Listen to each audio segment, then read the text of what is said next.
Let's go to Asia. Let's finish up and yeah, okay, one more, and then we're going back to this patient crew back here. Okay, thank you.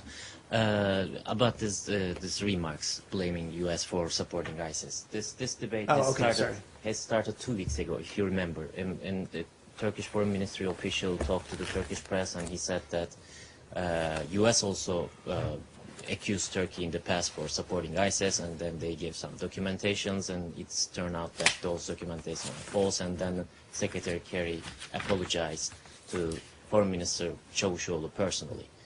Does this have something to do with the ISIL oil smuggling? Yeah.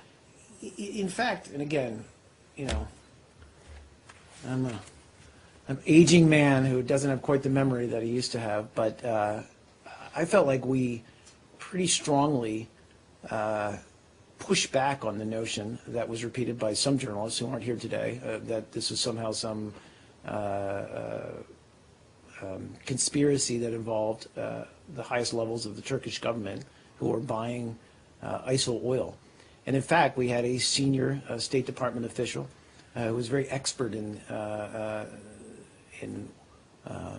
energy and oil reserves and how this would work and be smuggled, come down and basically sit down with some of you in this room, I know, and basically pick that argument apart about how it would make no economic sense. And in fact, most of the oil that ISIL was able to draw from the ground was sold to third parties immediately and was kept mostly within Syria. And we were pretty adamant about pushing back against the notion that there was some, as I said, somehow that, you know, the Turkish government was aiding and abetting ISIL in selling off the oil that it was extracting from Syrian wells that it had captured.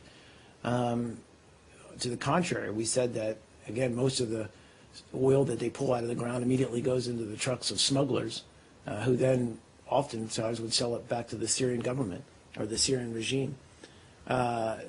So I don't know where that...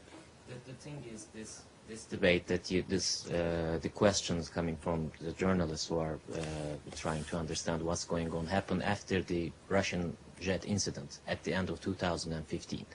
But this official is referring to a conversation between the two leaders, to the Foreign Minister Çavuşoğlu and Secretary Kerry at the end of 2014, because Secretary Kerry gave a testimony in this U.S. Senate, and he said that ISIS is selling its oil to some neighboring countries to Syria, and one of them is Turkey.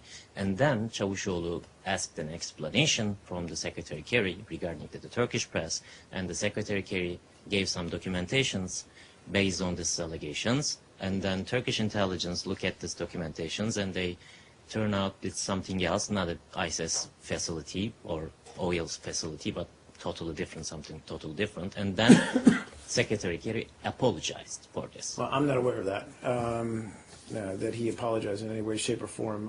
What I can say is that this is something that we've looked at in great detail, and I think we've said that